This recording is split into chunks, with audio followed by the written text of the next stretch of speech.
Dear aspirants, ये video काफी ज्यादा इंपॉर्टेंट है। ये आपकी उन कंफ्यूजन्स को दूर करेगी जो मोस्टली आप जॉब टेस्ट में बैठे हुए फेस करते हैं। यानी आप जॉब टेस्ट में समटाइम्स भूल जाते हैं कि जेहलम किस पॉइंट पे चनाब में गिरता है या चनाब किस मकाम के ऊपर इंडस में गिरता है। आज की वीडियो में मैं डिटेल में डिस्कस करूंगा इन तमाम रिवर्स को, ये कहां से ओरिजिनेट होते हैं, इनकी लेंथ कितनी है, ये एनुअल फ्लो कितना रखते हैं और ये किस किस मकाम पे किस किस दरिया के अंदर गिरते हैं। तो आइए चलते हैं और डिस्कस करते हैं इसको। ये पीपीएससी और एफपीएससी के एग्जाम्स के पॉइंट ऑफ व्यू से वेरी इंपॉर्टेंट कॉन्सेप्ट है, लिहाजा आप बड़ी तवज्जो के साथ इन्हें सुनते जाइएगा। सबसे पहले आपको मालूम होना चाहिए 1960 में पाकिस्तान और इंडिया में एक मुआहदा तय पाता है जिसे इंडस वाटर ट्रीटी कहते हैं। Indus water treaty. और ये इंडस वाटर ट्रीटी, इसके अंदर जो आर्बिट्रेरी रोल अदा करता है वो वर्ल्ड बैंक होता है। और इस ट्रीटी के अकॉर्डिंग तीन दरिया जो हैं वो इंडिया के हिस्से में आते हैं और तीन रिवर पाकिस्तान के हिस्से में। जो पाकिस्तान के हिस्से में आते हैं उसमें पहला इंडस, सेकंड चनाब, थर्ड उसमें जेहलम। ये तीन जो रिवर हैं ये पाकिस्तान के हिस्से में हैं, जबकि जो तीन इंडिया के हिस्से में हैं उसके अंदर रावी, उसमें सतलज और ब्यास शामिल थे।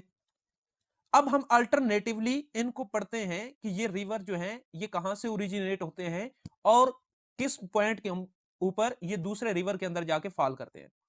जो ये तीन रिवर हैं जो इंडिया के हिस्से में हैं, इनके अंदर हम इन तीनों को स्लाइटली देखेंगे, स्पेशली रावी और सतलज को, क्योंकि इनका काफी शेयर जो है वो चनाब रिवर के अंदर जाके गिरता है और फिर यही जो सिंध रिवर का, इंडस रिवर का फ्लो है उसको इनहेंस करते हैं।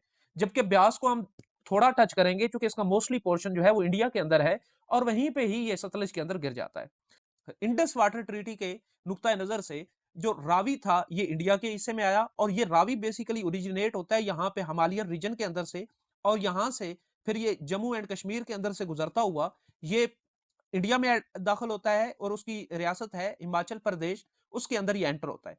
वहां से ये पाकिस्तान के बॉर्डर के साथ लेकिन इंडिया वाली साइड पे 80 किलोमीटर ट्रेवल करता है और फिर उसके बाद ये पंजाब, पाकिस्तान वाला पंजाब जो है उसमें एंटर होता है। वहां से ये गुजरता हुआ अहमदपुर सियाल के मकाम पे ये चनाब के अंदर फॉल करता है। तो इसके अंदर से इंपॉर्टेंट पोर्शन जो है एमसीक्यूज के लिहाज से वो ये है कि रिवर रावी कहां से ओरिजिनेट होता है, पाक बॉर्डर के साथ ये कितना फ्लो करता है 80 किलोमीटर, और चनाब में किस मकाम पे गिरता है। ये बहुत ज्यादा इंपॉर्टेंट एमसीक्यू है जो पास पेपर के अंदर पूछा गया है। अगर ओवरऑल इसकी लेंथ की बात की जाए तो रावी की लेंथ है 725 किलोमीटर। इसे आप माइल्स में भी निकाल लीजिएगा डिवीजन करने के बाद। दूसरा इंपॉर्टेंट रिवर जो इंडिया के हिस्से में आया वो सतलज है। ये सतलज रिवर बेसिकली उसी सिलसिले से ओरिजिनेट हुआ है जिससे इंडस रिवर जो है ओरिजिनेट होता है। यानी इंडस रिवर भी यहाँ पे इस पॉइंट से जो है वो तिब्बत रीजन जो चाइना का है वहां से, और कुछ जो रीजन यहाँ पे हिमालयन और रीजन है यहाँ से ओरिजिनेट होता है, और सतलज रिवर भी यहीं से ओरिजिनेट होता है। ओरिजिनेट होने के बाद ये वाला रिवर जम्मू एंड कश्मीर से गुजरता हुआ नंगाल के मकाम पे ये इंडियन पंजाब में एंटर होता है। और फिर इसी में इंडियन पंजाब के अंदर ही एक मकाम है कपूरथला। कपूरथला के मकाम पे ब्यास रिवर जो है वो इसके अंदर फॉल करता है। ब्यास रिवर इंडियन हिस्से में ही कपूरथला के मकाम पे सतलज के अंदर फॉल करता है और फिर उसके बाद ये फ्लो पाकिस्तानी बॉर्डर के साथ 105 किलोमीटर फ्लो करता है। जिस तरह रावी पाक बॉर्डर के साथ फ्लो करता रहा है कितना 80 किलोमीटर, ये 105 किलोमीटर जो है ये सतलज भी पाकिस्तानी बॉर्डर के साथ फ्लो करता है और फिर उसके बाद पाकिस्तान में एंटर होता है और पाकिस्तान में भी 350 किलोमीटर ये फ्लो करता है। और फ्लो करने के बाद इस मकाम पे जो कि बहावलपुर का वेस्ट है वहां पे जाके ये चनाब रिवर के अंदर फॉल कर जाता है। एक और चीज जो इंपॉर्टेंट यहाँ पे याद रखने वाली है वो ये कि सतलज इन तमाम रिवर में से रावी, चनाब, जेलम और इनमें सब में से सतलज जो है ये largest tributary of the Indus है। यानी ये लार्जेस्ट ट्राइब्यूटरी है। ये एक मरतबा जो एमसीक्यू है ये पेपर में आ चुका है, लार्जेस्ट ट्राइब्यूटरी ऑफ इंडस है। ट्राइब्यूटरी उस चीज को कहते हैं जो पेरेंट रिवर के अंदर जाके गिरती है। यानी यहाँ पे सतलज रिवर बेसिकली चूंकि इंडस में गिर रहा है तो इसलिए हम इसको कहेंगे ये इंडस की सबसे बड़ी ट्राइब्यूटरी है। इसके अंदर फ्लो के लिहाज से इसको, या एनुअल फ्लो जो इसमें होता है उसके लिहाज से इसको कैटेगराइज किया गया है। ये वो रिवर थे जो इंडिया वाली साइड से थे जिसमें ब्यास था, रावी था और सतलज था। इसके बाद अगर हम देखें जो पाकिस्तान के हिस्से में 1960 की इंडस वाटर ट्रीटी से आए, उसमें झेलम था, चनाब और इंडस, ये 3 रिवर पाकिस्तान के हिस्से में थे। इसमें सबसे पहले हम देख लेते हैं झेलम को। झेलम ओरिजिनेट होता है जम्मू एंड कश्मीर के अंदर से। यहाँ पे एक वरनाग लेक है Indian occupied Jammu and Kashmir में। जस्ट कंसीडर कि ये यहाँ पे है। यहाँ से ओरिजिनेट होने के बाद ये वेस्ट वर्ड मूव करता है और फिर Indian occupied Jammu and Kashmir का जो कैपिटल है श्रीनगर, उस पॉइंट से ये गुजरता है। श्रीनगर में इसके अंदर एक एक जो झील का एक लेक है, वहां पे वुल्लर लेक। उस वुल्लर लेक का जो वाटर फ्लो है, मेल्ट वाटर है, वो इसके अंदर ऐड होता है। इस एडिशन के बाद ये आजाद कश्मीर के अंदर एंटर होता है और आजाद कश्मीर में ये फिर मुजफ्फरगढ़ से गुजरता है। मुजफ्फरगढ़ में इसमें किशन गंगा रिवर जो है वो इसमें फॉल करता है। अब ये जो किशन गंगा रिवर है जो इसमें फॉल कर रहा है, यहाँ पे अगर हम हाइड्रोपॉलिटिक्स की बात करें तो यहाँ पे इंडिया के साथ पाकिस्तान का एक इशू भी चल रहा है, क्योंकि इंडिया ने किशन गंगा रिवर के ऊपर डैम बना लिए, जिससे किशन गंगा के में जो वाटर फ्लो था उसकी वाटर फ्लो का रेट डिक्रीज कर गया है। और पाकिस्तान इस पॉइंट के ऊपर इंटरनेशनल जो ऑर्गेनाइजेशंस हैं उनसे बार बार कह रहा है कि इंडिया पाकिस्तान के खिलाफ हाइड्रोपॉलिटिक वार कर रहा है यहाँ इस मकाम के ऊपर। तो किशन गंगा जो रिवर है वो मुजफ्फरगढ़ में इस जो झेलम रिवर है इसके अंदर गिरता है और फिर मुजफ्फरगढ़ से ये रिवर निकलता है और फिर ये चलता हुआ इसी में फिर आगे जाके मंगला डैम आता है। तो आपने याद रखना है कि मंगला डैम झेलम रिवर के अंदर है, जो कि इस पॉइंट पे अगर मंगला डैम आता है तो मंगला डैम के बाद इसका जो फ्लो है ये साल्ट रेंज से गुजरता है और साल्ट रेंज से गुजरने के बाद ये खुशाब जो पाकिस्तान का एक पंजाब का डिस्ट्रिक्ट है वहां से गुजरता हुआ ये त्रिम्मू के मकाम पे चनाब के अंदर फॉल करता है।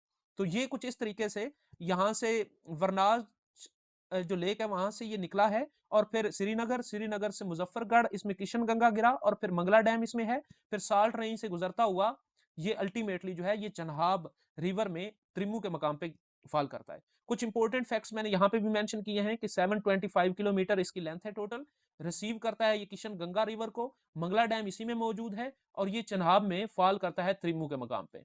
अब बात करते हैं पंजाब के सबसे बड़े रिवर चन्हाब की। ये रिवर भी ओरिजिनेट करता है बेसिकली जम्मू एंड कश्मीर के अंदर से।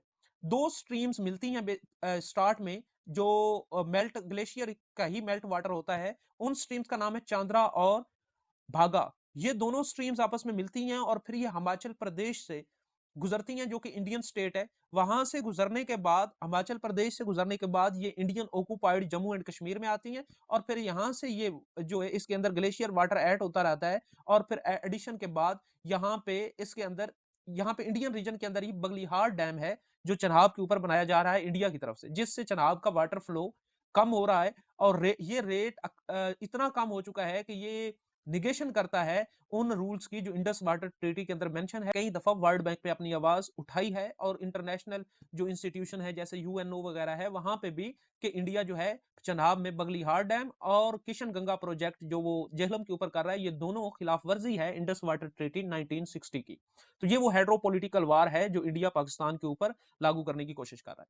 तो आइए चलते हैं, देखते हैं आगे चन्हाब किस साइड पे जाता है। चन्हाब यहां से फिर ओरिजिनेट होने के बाद फिर ये गुजरता हुआ चन्हाब पंजाब रीजन से, और पंजाब रीजन से गुजरने के बाद ये फॉल करता है इसमें फिर त्रिम्मू के मकाम पे चन्हाब के अंदर ही झेलम फॉल करता है और फिर ये आगे पंजाब के अंदर से गुजरता है और फिर इसमें अहमदपुर सियाल के मकाम पे रावी फॉल करता है और फिर फर्दर जो है भावलपुर के मकाम पे, जो कि बॉर्डर है ऑलमोस्ट, भावलपुर आखिरी डिस्ट्रिक्ट है पंजाब का, तो वहां पे भावलपुर के मकाम पे इस डिवीजन में इसमें सतलज फॉल करता है और फिर अल्टीमेटली मिठन कोट के मकाम पे ये चनाब तमाम रिवर्स को लेता हुआ इंडस रिवर के अंदर फॉल करता है। चनाब के हवाले से इंटरेस्टिंग ये है कि ये 605 किलोमीटर इसकी लेंथ है। ये इंपॉर्टेंट है, ये पेपर में काफी दफा एमसीक्यू आ चुका है। अब बात करते हैं इंडस रिवर की, जो कि पाकिस्तान का सबसे बड़ा रिवर है। अब इंडस रिवर के हवाले से इंटरेस्टिंग फैक्टर यह है कि इंडस रिवर में जो एनुअल फ्लो है, जो यहाँ पे मैंने मेंशन भी किया है, 58 cubic miles or 243 cubic kilometre. ये इतना ज्यादा है कि ये नील रिवर नील से डबल है और ये दजला और फुरात रिवर यूफ्रेट और तिग्रस से 3 टाइम्स ग्रेटर फ्लो है। तो इस हवाले से एनुअल फ्लो के हवाले से ये दुनिया का लार्जेस्ट रिवर है। वैसे भी लेंथ के हवाले से भी लार्जेस्ट रिवर्स के अंदर काउंट होता है Indus river. Basically Indus river originate होता है साउथ वेस्टर्न तिब्बत रीजन से, और साउथ वेस्टर्न तिब्बत रिवर से इसके अंदर काफी दूसरे जो ग्लेशियल मेल्ट वाटर है वही ऐड होता रहता है डिफरेंट ग्लेशियर्स के। क्योंकि ये वाला रीजन जो है ये mostly Himalayan Karakoram mountain range रखता है और हिंदू कश माउंटेन रेंज भी यहीं पे है। तो इन तमाम के ऊपर जो ग्लेशियर हैं उनका मेल्ट वाटर इंडस रिवर में जो है वो शामिल होता रहता है और अल्टीमेटली इंडस रिवर का फ्लो जो है वो इंक्रीज होता रहता है। रगेवीद के अंदर इंडस रिवर को जिक्र किया गया। रगेवीद इंडिया की, या आप ये कह लें कि आर्या के वक्त की एक किताब है जो इंडिया के नजदीक मोतबर भी है। इसके अंदर इंडस रिवर का जिक्र किया गया है और कहा यह जाता है कि इंडस रिवर इंडियन संस्कृत का एक वर्ड है सिंधु, उससे ड्राइव किया गया है और सिंधु से ड्राइव करने के बाद इसको दरिया सिंध कहा गया है और इसके ऊपर जो लोग बसते थे उसको दरिया सिंध की तहजीब भी कहते हैं, इंडस वैली सिविलाइजेशन जो है। अब बात करते हैं ये ओरिजिनेट कहां से होता है। तिब्बत के रीजन से ओरिजिनेट होता है। इसके अंदर सबसे पहले श्योक एक ग्लेशियल वाटर्स हैं वहां से वो ऐड होते हैं श्योक के, और फिर आगे स्कर्दू में जो बल्तिस्तान के अंदर है वहां पे शिगार एक ग्लेशियर है, उसका जो माउंटेन ग्लेशियर है वहां का जो वाटर है वो इसमें ऐड होता है। फिर आगे गुजरता है तो गिलगत के अंदर गिलगत के जो माउंटेनियस पीक्स हैं वहां से जो ग्लेशियल वाटर आता है वो बंजी के मकाम पे इसमें गिरता है। और इसी तरीके से नांगा पर्वत रेंज का जो ग्लेशियस वाटर है वो इसके अंदर अस्तोर के मकाम पे गिरता है। और इन तमाम ग्लेशियस वाटर्स को लेता हुआ ये हाई स्लोप्स ऑफ सवात और हजारा, यहाँ पे सवात है और हजारा इस रीजन के जो माउंटेनियस रूट्स हैं वहां से ये गुजरता है और इसकी स्पीड बहुत ज्यादा होती है चूंकि ये इनका स्लोप बहुत ज्यादा है। और इसके बिल्कुल नीचे फिर यहाँ पे ही हम देखते हैं कि तरबेला जो डैम है वो है। तो तरबेला रेजरवायर इंडस वाटर में है और फिर ये अल्टीमेटली तरबेला रेजरवायर में गिरते हैं और फिर यहां से गुजरता हुआ ये अटक के मकाम पे पंजाब में दाखिल होता है। और यहाँ दिलचस्प बात जो याद रखने वाली है वो ये कि काबल रिवर अटक के मकाम पे ही काबल रिवर जो है वो इसके अंदर इंडस वाटर में गिरता है। तो काबल रिवर भी एक ऐसा प्रोजेक्ट था जिसके ऊपर इंडिया अफगानिस्तान के साथ मिलके डैम और फर्दर प्रोजेक्ट्स जो है वो इनिशिएट करता रहा है और ये भी हाइड्रोपॉलिटिक्स में जो काबल रिवर है ये इन्वॉल्व होता रहा है, जिससे पाकिस्तान में इंडस वाटर का जो वाटर फ्लो है वो कम हुआ है काफी ज्यादा। अब यहां से गुजरने के बाद ये रिवर फ्लो इसका फ्लो जारी रहता है केपी के डिफरेंट पार्ट से गुजरता हुआ ये पंजाब में एंटर होता है और पंजाब में फिर मिठन कोट के मकाम पे इसके अंदर जो पंजाब और बाकी रिवर्स हैं उनका अल्टीमेटली जो पार्ट है वो मिठन कोट के मकाम पे इसमें गिरता है। मिठन कोट से ये गुजरता हुआ सिंध में एंटर होता है और सिंध में ठट्ठा के मकाम पर इस रिवर के अंदर डेल्टा बनता है। डेल्टा का मतलब यह है कि ये फैल जाता है और फैलने के बाद ये फिर अल्टीमेटली फॉल करता है अरेबियन सी में। ये जो इंडस वाटर डेल्टा है इसकी ऑलमोस्ट जो इसकी लेंथ के बारे में बताया जाता है ये 7800 स्क्वायर किलोमीटर जो है इसकी लेंथ है। ये बहुत ज्यादा जो इंपॉर्टेंट है चूंकि इसके अंदर इस डेल्टा में ही काफी इक्वेटिक लाइफ जो है वो सस्टेन कर रही है। तो इसकी लेंथ यहाँ पे मेंशन मैंने की है, इसकी लेंथ है 3180 किलोमीटर। और ये वर्ल्ड्स के लॉन्गेस्ट रिवर्स जो हैं उनके अंदर इसका शुमार होता है। ये थी आज की वीडियो जिसके अंदर हमने पाकिस्तान के अंदर फ्लो करने वाले डिफरेंट रिवर्स को डिटेल में स्टडी किया।